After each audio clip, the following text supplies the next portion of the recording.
A young student, full of dreams, an apparently safe meeting at a prestigious university, a breakup, a silent obsession growing in the shadows.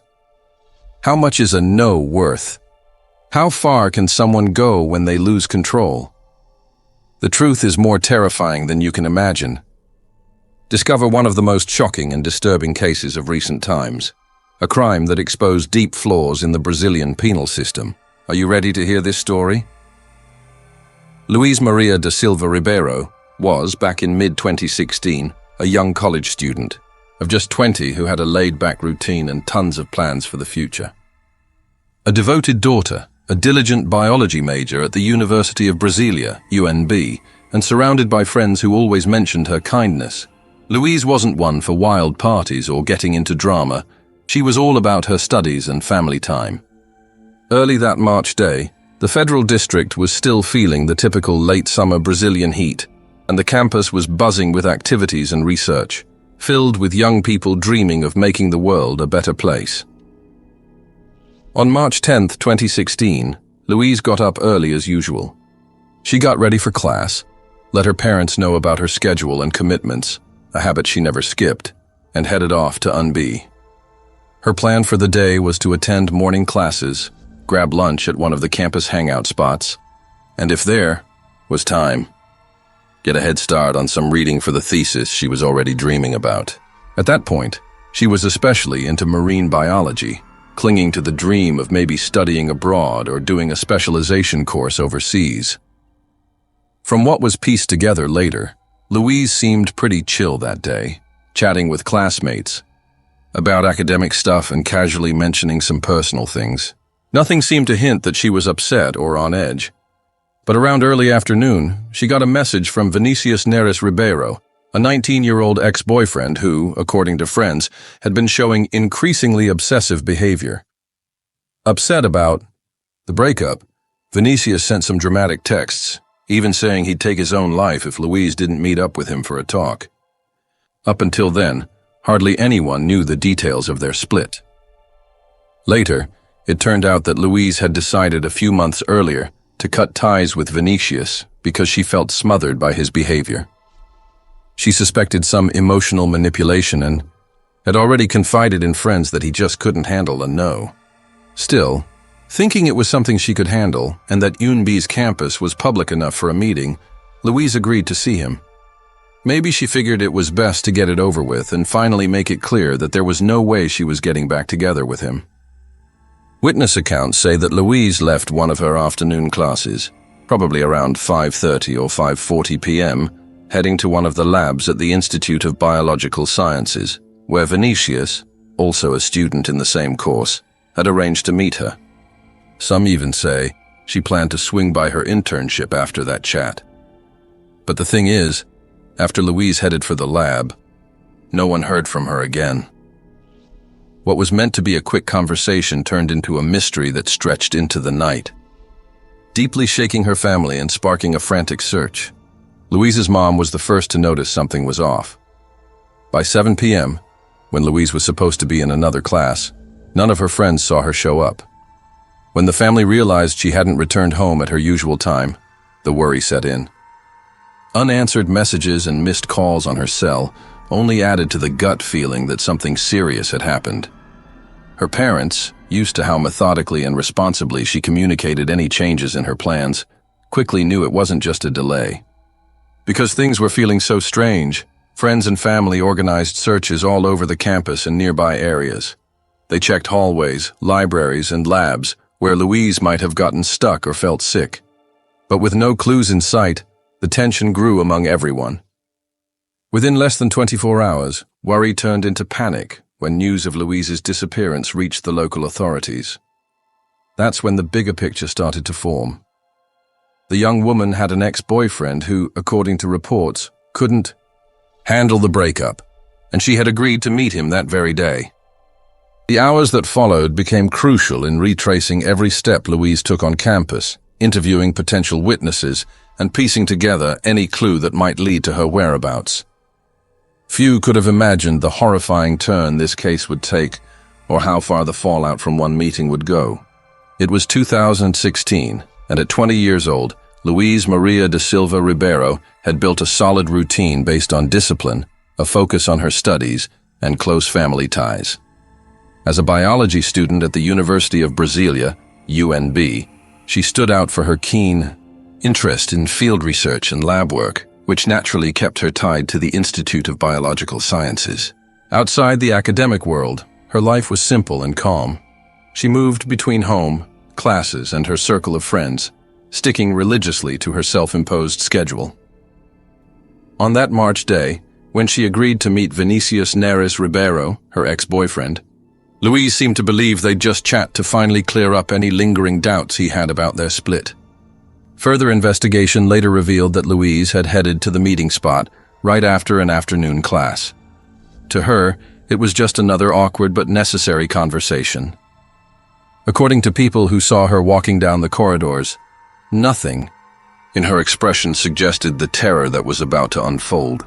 With her study materials still in hand, she vanished once she entered the lab at the Institute of Biological Sciences, the very spot where Vinicius was waiting for her. When the clock hit 7 p.m., the time she was expected in another class, and she didn't show up, the first alarm bells rang. Yet it wasn't until the next day that authorities began to get a clearer picture of what had happened in that supposedly safe space. Forensic records later revealed that the meeting between Louise and Vinicius quickly turned into a calculated ambush. The young man, studying in the same biology program, had come prepared with a bottle of chloroform, a substance that, when inhaled in high enough doses, knocks someone out almost instantly. With the element of surprise on his side, Vinicius pressed a chloroform-soaked rag against Louise's face, stopping her from reacting. Not satisfied with just making her pass out, he went further. 200 milliliters of chloroform were forcefully injected into her mouth, causing a fatal overdose that, due to the violent nature of the act, left no room for any chance of rescue. The sheer brutality of the murder was jaw-dropping on its own. But what shocked investigators and forensic experts even more was the meticulous way Vinicius tried to cover up the crime. Once he was sure Louise wasn't showing any signs of life, he tied up her hands and feet, stripped her, and wrapped her body in an inflatable mattress. Some sources described it as plastic or a similar material. Then, using a typical lab cart, he transported her body to the Institute's parking lot. The calm, methodical way he executed every step was key to avoiding drawing any unwanted attention at that moment. With the body in his vehicle, Vinicius drove to a wooded area near the Minas Brasilia Tennis Club, not too far from campus. The spot, surrounded by trees and thick vegetation, seemed ideal for hiding any traces. There, he took a grim next step. He doused Louise's body with alcohol and set it on fire, trying to destroy evidence. When investigators examined the scene, they noticed that the fire had been deliberately concentrated on her face and intimate areas, a move that went beyond just trying to cover up or delay recognition. Experts saw it as a symbolic act of cruelty, an attempt to erase Louise's female identity, fueled by either rage or a desire to humiliate her memory. The day after the crime, agents from the District Federal Military Police, along with investigators, were taken aback by Vinicius's cold demeanor. Detained for questioning, he not only confessed to the murder, but also pointed the police to the exact spot where he had dumped the body. The few witnesses who came across the disposal site confirmed that the scene was devastating. Signs of burns, pieces of plastic material, and a strong chemical smell still lingering in the air. Forensics collected soil samples, fabric pieces, and fragments of the inflatable mattress, while medical examiners at the Legal Medical Institute started the autopsy to confirm the cause of death. Both the circumstances and the forensic reports made it clear that Louise's execution had been premeditated. The purchase of chloroform, the isolation of the lab space, and the way the killer cleaned up his tracks after the murder all pointed to a carefully planned act. Criminal analysts highlighted the chilling precision throughout every step, from administering the chemical to the final disposal of the body. The method he used, injecting the chemical into the unconscious victim's mouth, revealed a particular cruelty that reminded many of cases involving killers who can't stand someone's independence. For the academic community, the shock was immediate and irreversible. Students and professors, upon learning that the crime had taken place behind the scenes of one of UNB's busiest teaching and research buildings, felt a sense of insecurity they'd never experienced before. Meanwhile, Louise's family was plunged into anguish upon discovering that the young woman, so cautious in every aspect of her life, had fallen victim to an extreme act of violence in a place where she should have felt safe. In the end, every detail was impossible to ignore. The chloroform-soaked rag, the lethal injection, the calculated transport of the body, and finally, the attempted burning. It was clear to everyone that this tragedy wasn't the result of a spur-of-the-moment impulse, but rather a sick, premeditated plan to silence someone who, until recently, was just a student full of dreams and expectations for the future. The day after Louise Maria da Silva Ribeiro's murder, a twist no one saw coming unfolded. Vinicius Neres Ribeiro, her ex-boyfriend and classmate, admitted to the crime to the authorities. But his confession wasn't fueled by genuine remorse or regret. On the contrary, both police and investigators noted an unusual coldness, even a touch of mockery on his part, as if he barely cared about the pain he had caused. Right then, a high-profile trial kicked off.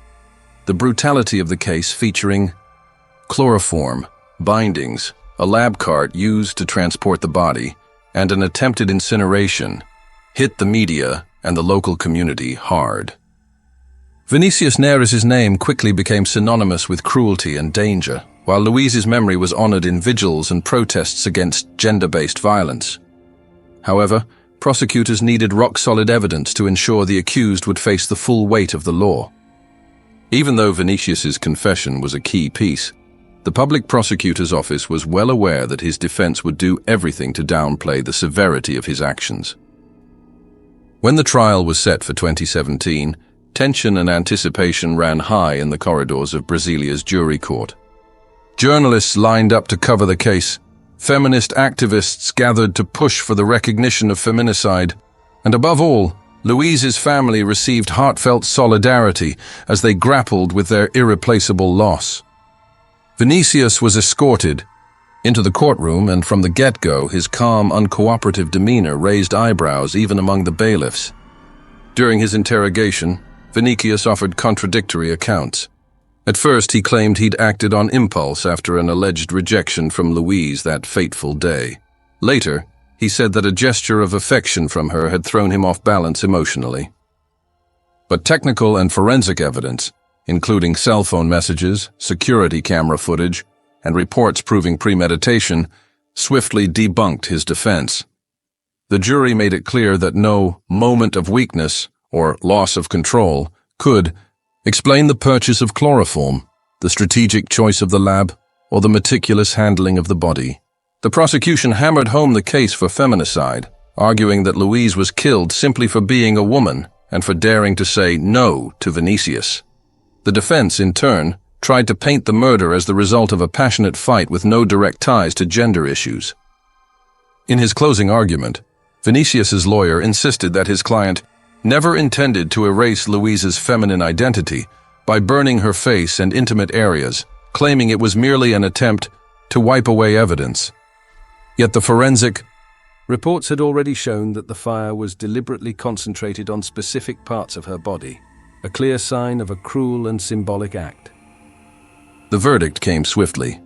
Vinicius was convicted of quadruple qualified homicide, covering a trivial motive, a cruel method, an act that hindered any defense of the victim, and feminicide, plus the crime of body destruction. Initially, he was sentenced to 25 years in a closed regime. However, his sentence was later reduced to 23 years and 10 days due to legal mitigating factors. Vinicius was under 21 at the time of the murder and had voluntarily confessed to the crime. This decision shocked those who had hoped for a sterner punishment, especially Louise's family, who saw the sentence as a grave injustice given the heinous nature of the crime and the threat he posed. Inside the courtroom, Vinicius's behavior was striking. Throughout his testimony, there were moments that hinted at indifference. as if he was more focused on twisting the narrative than showing any real remorse. There were even reports of him flashing ironic smiles, especially when confronted with technical evidence. Such conduct only cemented in the public eye the image of a calculating individual utterly indifferent to the value of a life he'd so callously ended. For Louise's family, every detail of the trial felt like an extra blow. Besides coping with the permanent loss of an exemplary daughter, they were forced to confront graphic crime scene photos, detailed descriptions of the attack, and the insensitive demeanor of a murderer who seemed unable to grasp the magnitude of his evil. The overall sentiment was that while justice had imposed a significant sentence, it could never truly heal their pain or prevent similar tragedies from recurring. With the case seemingly closed at that moment, UNB and the broader community breathed a partial sigh of relief knowing that Vinicius would remain behind bars for a long time. But questions lingered. Was the prison system really capable of containing and reforming him? Some feared that over the years, a more lenient regime might eventually give this cold, calculating killer a chance to re-offend. Even so, for now, the sentence stood as a firm response to a crime that had rocked both the city and the academic community. No one could have imagined that years later these fears would come true, once again thrusting Vinicius Ribeiro's name into the criminal headlines and confirming the worst-case scenario. A murderer unable to accept a simple no who, once partially freed, would endanger more innocent lives. In April 2023, just over 7 years after the brutal murder of Louise Maria da Silva Ribeiro, a decision sent shockwaves through her family and friends. Vinicius Ribeiro, who had been sentenced to more than 23 years in prison, was transferred to a semi-open regime. Although many worried it was way too soon to give a dangerous murderer any benefits, the legal system allowed him temporary outings and the right to work outside, despite the atrocious nature of the crime that had landed him behind bars. At this stage, Vinicius appeared to meet the minimum requirements for sentence progression. Good behavior on paper and a supposed effort at rehabilitation led prison officials to give him a positive evaluation. However, a closer look would reveal that the coldness and manipulation he'd shown in court were still very much intact. He kept a low profile, sticking to study and work routines, and managed to craft the image of someone ready to move on. Yet, as a 24-year-old university student would soon discover, that facade was as fragile as it was deceptive. With few people aware of his past, Vinicius began to circulate in university circles again, where he met the student. Unaware of his previous crime or the reasons that had landed him in jail, she started a relationship that, on the surface, seemed perfectly normal. Later testimonies indicate that during their early dates, Vinicius was attentive and accommodating, meticulously hiding his violent history, a history that, if revealed, would have immediately raised red flags. When the young woman finally uncovered the truth, through conversations with others and online research, she didn't hesitate to break things off. From that point on, things took a dark turn. Unable to accept the breakup, Vinicius began stalking his ex. In January 2025, the victim had to seek protective measures, filing a police report under the Maria da Penha law after receiving both direct and indirect threats. At first, it was believed that simply invoking the law would keep Vinicius in check and under tighter watch, but the events that unfolded in the following weeks proved that legal measures alone wouldn't be enough to keep him at bay. On the night of March 7, 2025, the hostility escalated to a whole new level. While his ex was away, Vinicius broke into her apartment in a middle-class building in the downtown area. Using what might have been a duplicate key he'd secretly kept, he stole some personal belongings and, before leaving, turned on the gas valve in an apparent attempt to trigger an explosion that could have harmed multiple people, including unsuspecting neighbors. The disaster was narrowly averted when a resident caught a strong gas smell in the hallway and quickly called the fire department, who arrived in time to recognize the imminent danger. That episode forced Vinicius to flee in a hurry, abandoning his scheduled return to the prison facility.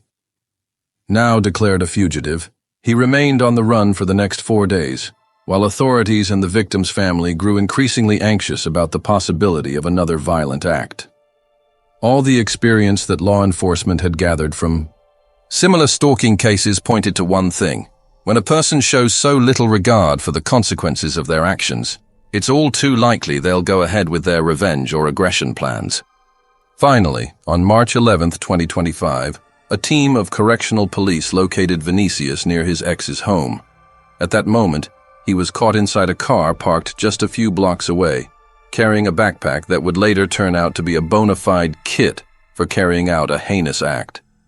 Inside, investigators found knives, plastic bags, zip ties, a flashlight, and even a lock of the victim's hair, kept for reasons or symbolism that no one could quite explain. Officials deemed the collection of items an unmistakable sign that he was gearing up for another attack, this time even more methodically. Vinicius's return to the criminal news spotlight underscored a flaw that many criminal law experts have long pointed out: the ease with which violent criminals can receive early parole benefits without truly being socially rehabilitated. Public outrage was immediate, as here was a man who, just a few years earlier, had committed a ruthless feminicide, shown extreme coldness during his trial, and yet found himself in a semi-open regime with permission for daily leave from prison.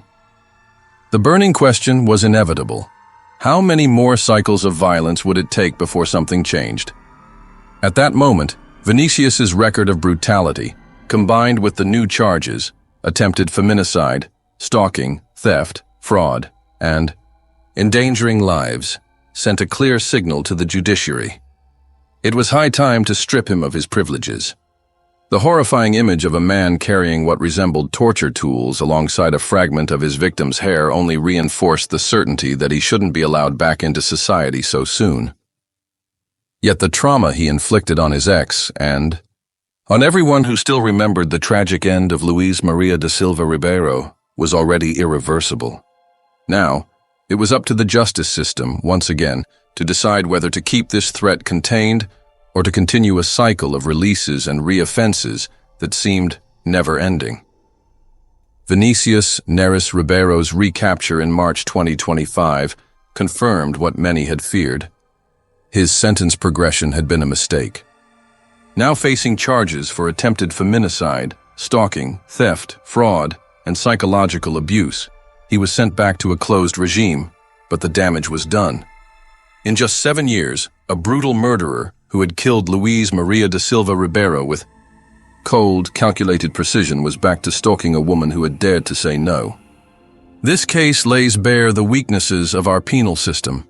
How could a convicted killer, found guilty of qualified homicide and body destruction, gain partial freedom in such a short time? The answer lies in the rigid rules of sentence progression that don't take the real risk of reoffending into account. Vinicius followed a well-worn path. He showed good behavior, studied, and worked to earn benefits. But he never changed. The obsession, the manipulation, and the violence remained, waiting for the next opportunity. The attempted gas explosion at his ex's apartment and the items found in his backpack, knives, plastic bags, zip ties, and a lock of the victim's hair, make his intent crystal clear. He was ready to kill again. Thankfully, he was caught in time. But what if he hadn't been? How many more victims must suffer before the law changes? Louise Maria Ribeiro's death cannot just be a statistic. Her case needs to serve as a wake-up call. Without urgent reforms to the rules of sentence progression, criminals like Vinicius will continue to get undeserved opportunities, putting innocent lives at risk.